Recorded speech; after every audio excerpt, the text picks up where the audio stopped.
আসসালামু আলাইকুম। আপনারা সবাই কেমন আছেন?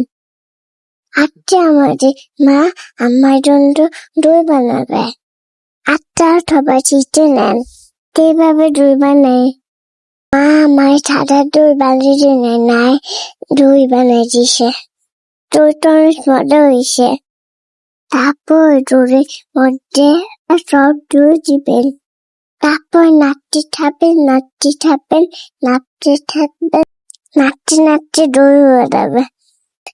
তারপর দইয়ের ভিতরে বাবুল বানাবেন। তারপর পাত্রের ভিতরে দইটা ঢেলে দিবেন।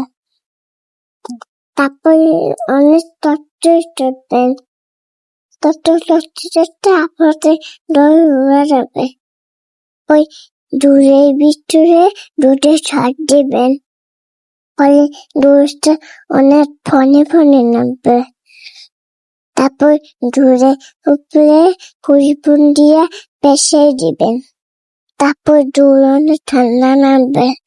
তাই জন্য আপনারা কম্বল দিয়ে ঘুম পাড়িয়ে দিবেন। ভালো থাকবে জন্য ঘুমিয়ে থাকবে। তারপর সুন্দর একটা দই হয়ে যাবে। ভিডিওটি বানাতে একটা লাইক করে দেন। এটা কমেন্ট করে দেন। হাই পেস্টে ফলো দিয়ে দেন।